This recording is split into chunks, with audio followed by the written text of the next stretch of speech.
Saya Cynthia Rompas menemani Anda di paruh kedua Kompas Petang. Saudara, Istana menanggapi sindiran Ketua Umum PDI Perjuangan Megawati Soekarno Putri terkait penguasa yang bertindak seperti Orde Baru. Istana menilai pernyataan Megawati sebagai bentuk kebebasan berpendapat. Koordinator Staf Khusus Presiden Ari Dwi Payana menyebut pernyataan Megawati Soekarno Putri masuk ranah ketum parpol.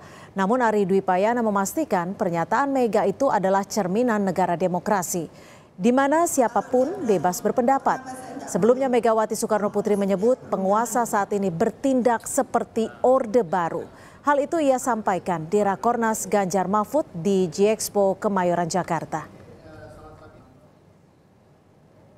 Domainnya Ibu Mega ya, untuk partai politik. Ya itu negara demokrasi ya. Semua orang bisa berpendapat ya, membuat penilaian. Saya kira itu cermin bagi negara demokrasi. Aku tak beri komentar ya, negara demokrasi ya, itu aja.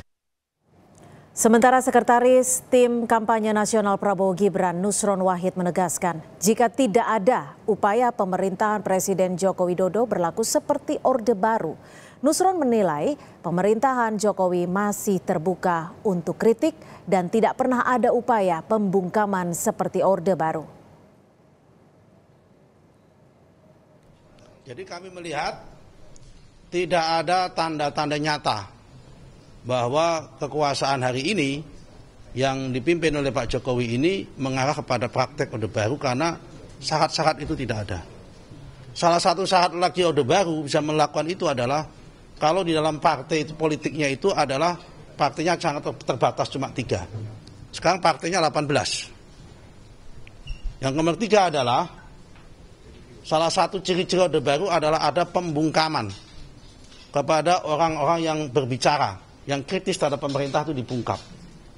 Kalau ada Orde Baru, ada kritik seperti dilakukan Ibu Mega udah ditangkap itu. Tapi hari ini yang terjadi. Sebelumnya Ketua Umum PDI Perjuangan Megawati Soekarno Putri mengaku jengkel dengan pemerintahan saat ini yang dinilainya bertindak sewenang-wenang menjelang Pilpres 2024. Dalam pidatonya di acara konsolidasi relawan pendukung Capres-Cawapres Ganjar Mahfud, Megawati mempertanyakan penguasa saat ini bertindak seperti era Orde Baru. Mega juga menyoroti sejumlah aksi yang dinilai sewenang-wenang dan menyalahi perundang-undangan. Republik ini penuh dengan pengorbanan, tahu tidak? Mengapa sekarang kalian yang baru berkuasa itu mau bertindak seperti waktu zaman Orde Baru?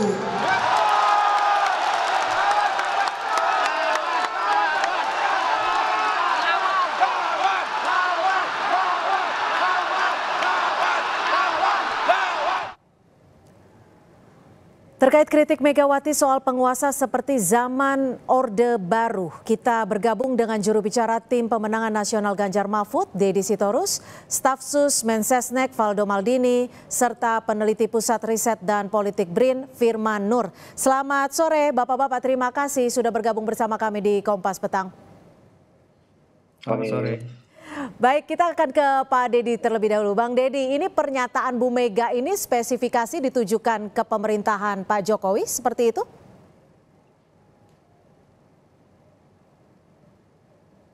Bang Deddy.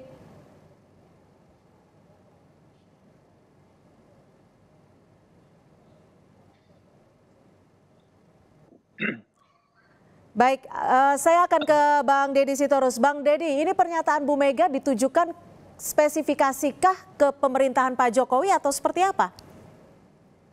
Ya, saya kira pemerintah itu kan tidak tunggal ya. Pemerintah terdiri dari banyak elemen-elemen kekuasaan, lembaga-lembaga negara, lembaga-lembaga pemerintahan yang semuanya menyatu di bawah sesuatu kekuasaan tunggal, yaitu kekuasaan eksekutif. Kenapa begitu? Karena kita adalah negara presidensial, ya. Jadi salah satu ciri negara yang presidensial itu ya kekuasaan mutlak ada di tangan presiden gitu. Kalau ditanya apakah kritik itu kepada seseorang, saya kira tidak serendah itu. Ibu Mega menunjuk pada praktek penyelenggaraan kekuasaan, ya, praktek penyelenggaraan kekuasaan yang cenderung seperti yang terjadi pada era Orde Baru. Apa itu contohnya? Contohnya misalnya pembungkaman kebebasan berbicara. Ada, ya, bukan tidak ada. Ambil contoh mahasiswa UI, ya, ketua BEM itu yang hingga ada aparat yang mendatangi rumahnya, ibunya, Oke, HP-nya dihack. Bang Deddy, Ada. secara garis besar jika bisa disimpulkan, poin-poin mana sih yang menunjukkan bahwa kekuasaan saat ini itu seperti era Orde Baru? Loh, saya kan sedang menjelaskan, Mbak. Yang pertama tadi kan pembungkaman kebebasan berbicara. Tadi saya sampaikan anak mahasiswa UI dibungkam, ya, keluarganya diancam gitu ya. Ada anak perempuan yang memprotes mempertanyakan baliho yang masif di mana-mana juga mendapat ancaman. Ada wartawan yang mendapat WA dan telepon, ya, banyak yang mengadu kepada kami. Itu contohnya kantor partai politik yang merupakan lembaga resmi, ya, yang sedang tidak melakukan aktivitas yang mengumpulkan massa atau yang bisa mengganggu ketertiban didatangin oleh polisi, ya. Ada pengerahan aparatur pemerintah desa secara masif di mana-mana. Itu kan semua tanda-tanda ciri-ciri.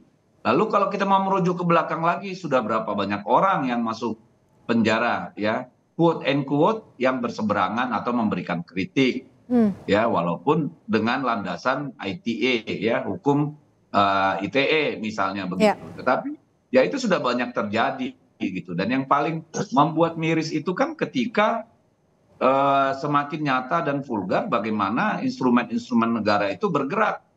Mulai dari membegal Mahkamah Konstitusi, kita tahu operasi besar di sana, ini bosnya Waldo tahu nih kalau dia mau jujur, disumpah di atas kitab suci, bagaimana proses yang terjadi di MK itu, sehingga keluar putusan nomor 90 yang mencederai demokrasi itu.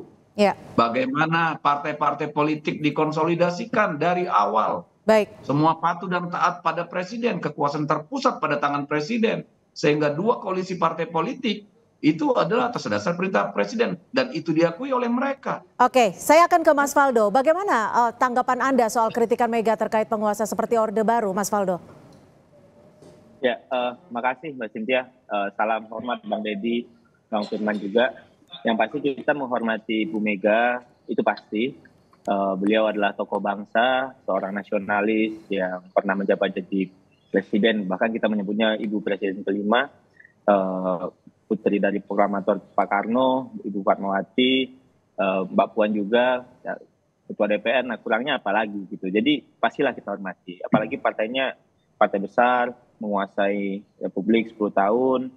Jadi yang saya kira enggak, itu harus diralat itu, Valdo. Apa yang itu harus diralat. Apa yang harus diralat, Bang Deddy? Lanjutan ya, Bang. Karena boleh nggak, Bang? bentar, ini kan diizinkan saya meralat. Jadi tidak ada istilah partai penguasa dalam sistem presidensial, Pak. Kekuasaan hanya dimiliki oleh. Baik, sudah ditangkap. Silakan dilanjutkan, Mas Faldo. Gitu loh. Ya, jadi saya rasa kita kan melihat apa yang dikatakan Bu Mega ini sebagai seorang ibu yang mengingatkan anak-anaknya, ngasih wejangan, kamu jangan sembarangan kalau memegang amanah untuk orang banyak, itu nggak baik, nanti kamu kualat gitu. Jadi kira-kira kalau ibu bicara ya, ibu kita jawab menanggapi hal ini. Jadi restu ibu itu pasti paling utama lah gitu. Kalau nggak dapat restu itu bahaya. Makanya kami juga dalam hal ini ingin menyampaikan di negara yang demokratis seperti sekarang, tadi juga ingin mempertanyakan Orde Baru itu dalam aspek apa. Kalau seandainya Bang Deddy bicara soal kebebasan berekspresi gitu. Sebenarnya sih ya kita sama-sama tahu gitu bahwa masih banyak orang-orang yang dalam tanda kutip ya bisa berbicara, bisa berekspresi, tidak bermasalah Bang Deddy. Bahkan Bang Deddy juga pasti tahu lah gitu bahwa presiden juga punya keresahan yang sama, mendorong restoratif justice. Ada juga amnesti yang diberikan pada orang-orang yang menjadi korban UITE, Pak Saiful Mahdi di Aceh. Jadi ini kan problem yang sebenarnya kita sedang mengeksersis demokratisasi kita gitu. Jadi kalau aspeknya soal kebebasan berekspresi, Bang Deddy, saya kira ini merupakan sebuah hal yang debatable gitu. Toh kita melihat banyak kritik pemerintah yang juga masih bisa berbicara. Mohon izin di Bung Melki, misal Ketua BEM UI yang disampaikan, Bung Melki sampai hari ini bisa jadi berbicara, panelis di mana-mana. Memang misalnya ada terasa ada bulian. Mas Faldo, tapi bagaimana Anda bisa menanggapi soal contoh-contoh yang tadi ada banyak poin yang sudah disampaikan Bang Deddy sebelumnya? Ini mau saya mau jawab, Mbak. Silakan. Jadi kalau seandainya ada faktor tadi kebebasan berekspresi, itu soal proses di MK tadi Bang Deddy bilang kan prosesnya sudah jalan, sudah ada Mahkamah Kehormatan MK. Nah, jadi proses-proses hukumnya sudah berjalan sebagaimana mestinya. Kalau bicara soal pilpres, kandidatnya udah sampai. Let's move on, let's go to the next phase, Bang. Sebenarnya. Terus tadi ada juga soal apa lagi? Yang soal otoritariannya itu adalah kita ingin bertanya kalau komitmen soal pemilu, soal aparatur dan semuanya kan bisa dicek gitu. Jadi saya kira Bang Deddy ya kita inginlah bahwa semuanya tuh enak gitu, semuanya tuh damai, kita pengen kondisinya kondusif. Jadi kalau seandainya obstacle kecil-kecil dijadikan parameter untuk ini langsung ke Orba, itu kayaknya loncatnya kejauhan gitu loh, mohon izin. Walaupun sekali lagi sesuai apa yang dikatakan oleh Pak Adi Dwipayana bahwa kita itu negara demokrasi, semua bebas berekspresi dan itu dijamin konstitusi kok. Tidak ada orang-orang yang serta merta ditangkap begini begitu. Restoratif justice tapi kedepankan kok Mbak Cynthia. Mohon izin nih ya. Terima kasih. Baik, saya akan ke Pak Firman. Pak Firman, Anda menanggapinya soal kritikan Bu Mega terkait penguasa seperti Orde Baru seperti apa menurut Anda? Iya, saya kira Bu Mega adalah salah satu ikon yang mengalami langsung tekanan dari Orde Baru, sehingga apa yang dia katakan harus benar-benar mendapatkan perhatian dari penguasa karena dia adalah orang yang terlibat langsung dalam praktek politik Orde Baru ya. Dan yang dia rasakan adalah juga bagaimana sebagai seorang pimpinan partai tentu memiliki perangkat hingga ke daerah-daerah di mana daerah-daerah itu memberikan aduan, memberikan curhat begitu ya terhadap apa yang terjadi di lapangan yang tidak terekspos mungkin yang kemudian dia rasakan ada kemiripan dengan Orde Baru dan in general Bu Mega adalah juga orang yang mengikuti perkembangan bagaimana ada upaya-upaya dari pemerintah terutama Pak Jokowi untuk mempertahankan kekuasaan begitu ya. Saya kira Bu Mega adalah orang yang tahu persis apa yang terjadi dari upaya yang mulai dari cawe-cawe ingin memperpanjang kekuasaan dan lain-lain hingga kemudian ada proses nepotisme di dalam menggolkan keputusan MK yang kita sudah tahu hasilnya adalah kemudian naiknya Gibran sebagai cawapres. Jadi rangkaian itu saya kira sudah ada jauh sebelumnya yang kemudian ditambahi dengan apa yang sedang terjadi menjelang kampanye ini yang kemudian disimpulkan oleh Bu Megawati kok ia mirip-mirip dengan era Orde Baru. To some extent saya kira itu bisa dipahami mengingat Orde Baru itu kan esensinya nepotisme, ya, kemudian juga ada korupsi, ya, kemudian ada minimnya partisipasi masyarakat, begitu ya, karena suasananya elitis atau kolutif begitu. Dan saya kira secara umum, secara objektif itu juga sudah terjadi di Indonesia hari ini.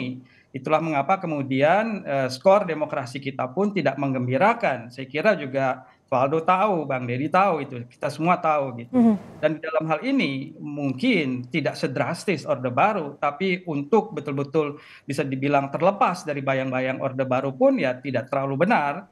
Karena memang kita harapkan reformasi ini sebetulnya koreksi terhadap Orde Baru. Tapi dalam banyak hal justru mempraktekkan apa juga yang juga telah dilakukan oleh Orde Baru, saya kira demikian. Baik, Bang Deddy, lalu apa sih yang membuat Bu Mega melontarkan statement yang bisa dikatakan begitu keras saat ini, sekarang ini? Apakah ada komunikasi yang tidak terjalin dengan baik atau seperti apa? Tapi nanti dijawabnya selepas jeda, tetap bersama kami di Kompas Petang. Terima kasih Anda masih di Kompas Petang. Megawati kritik penguasa seperti Orde Baru. Saya akan ke Mas Faldo.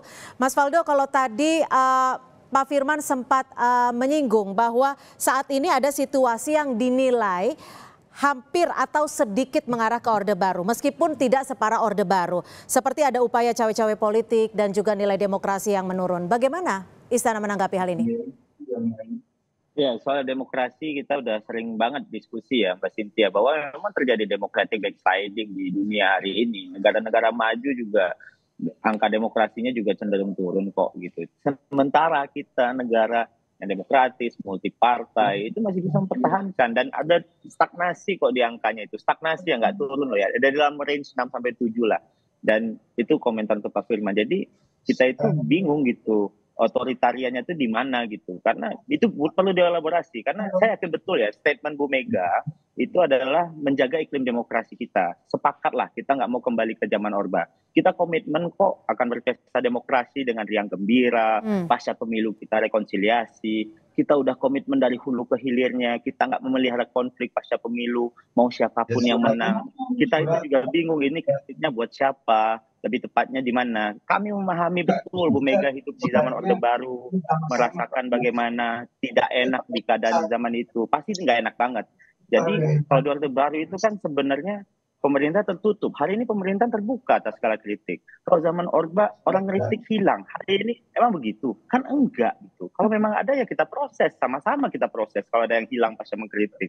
Jadi kita kembali lagi nih Mbak, apakah yang di hari ini partainya mayoritas, PDIP, itu mengkritik apa? Mengkritik Golkar kah atau diri sendiri? Tapi terlepas dari statement Bu Mega hari ini ya, yang hari ini kita diskusikan, kami sepakat Bu Mega ini bertarung. Kita tahu bahwa Pak Jokowi juga bisa menang di Solo, Jakarta, bahkan Presiden pun ada Bu Mega dan PDIP di sana. Jadi tidak ada yang bilang kalau Bu Mega tidak bertarung. Jadi sehingga yang perlu saya tekankan pada semua pihak, mari kita hormati semuanya. Kita hormati setiap kandidat, kita hormati semua presiden, kita hormati Pak Jokowi, apalagi kita hormati juga Bu Mega sebagai presiden kita yang kelima. Terima kasih Mbak Cynthia. Baik, saya ke Bang Deddy. Kalau Bang Deddy tadi menilainya bagaimana Bang Deddy? Apa yang menyebabkan Bu Mega mengeluarkan statement tersebut saat ini, sekarang ini? Apakah ada komunikasi politik yang berjalan tidak baik atau ada situasi circumstances tertentu? Tadi kan saya sudah sampaikan Mbak ya. Saya gini deh, tadi Valdo kan dengan mudahnya bilang move on lah dari soal MK. Sulit sekali Bung kita move on dari soal MK itu. Karena itu adalah gerbang paling akhir untuk menjaga kewarasan pengelolaan kekuasaan dalam bentuk undang-undang maupun pemerintahan. Jadi kalau kita mau melupakan begitu saja ya dangkal sekali kita. Besok-besok orang mungkin bisa ganti Pancasila itu kalau kita mau bilang move on. Kalau soal Orde Baru, Valdo ketika Soeharto jatuh baru umur 10 tahun. Jadi dia nggak ngerti apa itu Orde Baru. Apakah Orde Baru orang nggak bisa ngomong ngeritik sama sekali? Bisa. Tapi kemudian lahir petisi 50 misalnya ya. Lihat bagaimana orang mati secara perdata diperlakukan oleh Pak Harto. Gitu. Apakah ada pemilu ketika zaman Orde Baru? Ada. Hasilnya sudah diketahui sebelum pemilu. Ya, secara demokrasi prosedural semua jalan, demokrasi substansialnya nggak jelas gitu. Nah itulah yang kemudian menjadi kegelisahan Ibu Mega, terlebih ketika tadi saya sebutkan instrumen-instrumen kekuasaan bekerja untuk memenangkan atau merugikan salah satu paslon. Kita lihat bagaimana Pak Ganjar di berbagai tempat dihalangi, bahkan menginap di desa pun nggak boleh. Kepala desanya diancam, ya orang yang mengundang tuan rumahnya juga diancam. Sehingga harus nginap di pesantren. Berapa kali mau melakukan kegiatan kuliah umum itu dibatalkan karena katanya mohon maaf Pak kami ditegur. Kita lihat bagaimana kepala desa dipanggil oleh direktur kriminal umum. Ya. Coba direktur kriminal umum itu urusannya begal, pencuri, gitu ya. Yang harusnya manggil di Krimsus kalau urusannya anggaran desa. Ini kan contoh-contoh bagaimana instrumen kekuasaan itu, ya. Kalau gini aja deh, kalau mau tahu gamblang, kan kita tinggal baca, dengar Tempo. Banyak sekali hal dikupas bagaimana perilaku-perilaku busuk dari penyelenggaraan kekuasaan hari ini yang tidak satu pun mendapat sanggahan atau tuntutan. Baik, jadi, saya akan ke Pak Firman. Pak Firman, saya cuma mau bilang begini, ya. Kami meminta supaya ya pemerintah ini cobalah mengoreksi diri, cobalah arogansi kekuasaan itu dikurangi. Kalau negara ini mau aman, mau damai. Karena kalau ini terus berlanjut, saya aku yakin Baik. ujungnya pasti akan menjadi masalah bagi negara ini. Baik, sebelum ke Pak Firman, saya izinkan Mas Faldo untuk menanggapi hal ini. Negara untuk mengkoreksi diri, karena ketika kita bicara soal kritik, harusnya ada ruang terbuka untuk dikomunikasikan atau diselesaikan. Iya, maksudnya kan begini ya Mbak, kalau soal ya gimana ya, kita kan juga tahu bahwa hari ini itu ya DPR, Bang Deddy di DPR dari fraksi PDIP ya, nggak apa-apa, bagus ya banyaknya kritik soal demokratisasi, tapi Iya. meloncat ke Orbannya itu loh yang kita agak bingung juga. Tapi kan hari ini kita nggak mau nih mengintervensi ke arah MK ya, dan ini udah diuji juga Bang Deddy gitu. Jadi mau dibuktikan gimana lagi Bang? Teruji itu Ya kan? salah. Teruji Ya, itu dan memang salah. dan memang ada hukuman yang telah dijalankan. Terus kita mau gimana lagi? Apalagi? Gitu kan? Ya Jadi kita jalani lah. seharusnya jangan digunakan hasil yang cacat itu. Itu aja kalau orang waras berpikir gitu loh. Kan ada prosesnya Bang. Prosesnya ada sanksi. Ketua MK Bapak Anwar Usman diganti. Prosesnya berjalan. Iya, prosesnya Ya kan? Yang satu, yang membuktikan prosesnya Iya, terbukti ada. salah. Hasilnya Secara terbukti etik salah. tidak etis. Iya. Harusnya kan jangan dipakai itu barang. Kan itu Tapi kalau kan orang proses waras, hukum, bro. Kalau waras gitu loh. proses hukumnya kan terus berjalan nih, proses pemilu kita harus terus berjalan. Kan nggak ada aturan yang dilarang, Bang. Tapi oke lah, terlepas dari itu, mungkin nanti kita bisa diskusi tempat lain. Baik. Tapi kan politik sekarang, Mbak, udah bisa masuk kampus juga, mengadakan kuliah umum juga, UGM melaksanakan. Jadi beda banget sih, Mbak. Aku gimana ya, Bang Deddy ya? Loncatnya Iya, dulu, kau Bang. belum lahir sih waktu Orba, jadi kau nggak bakal Bang, ngerti. Bang. Baik, Aku coba ngerti, kita aku tanyakan ngerti. perspektif dari Pak Firman. Pak Firman, apa sih yang menjadi Zaman Orba 10 tahun. Belum ngerti lo, belum ngerti. Silakan Bang dibicarakan ke MK, itu bukan ranah kita. Tapi lagi-lagi Bang, mohon izin Bang, emang nih kadang-kadang kalau telat lahir nih kayak gini ada kesel-keselnya Bang. Tapi enggak. Oke, coba kita tanyakan kan. perspektif Pak Firman. Belum Pak aja Firman, baru lahir tahun apa 90. sebenarnya menjadikan Bu Gimana mau Mega bicara mengatakan Orba gitu? statement tersebut ini saat ini? Apa yang membuat, apakah ada kekhawatiran yang begitu besar dirasakan PDI Perjuangan? Yang menarik adalah bahwa isu kecurangan pemilu atau praktik Orde Baru itu juga kalau kita baca-baca di zaman tahun 2019, 2014 itu kan juga terlontar gitu ya. Pada masa itu sebagian kalangan juga sudah mengindikasikan bahwa praktik politik yang ada itu seperti Orde Baru. Jadi sebetulnya hal ini bukan betul-betul baru juga gitu.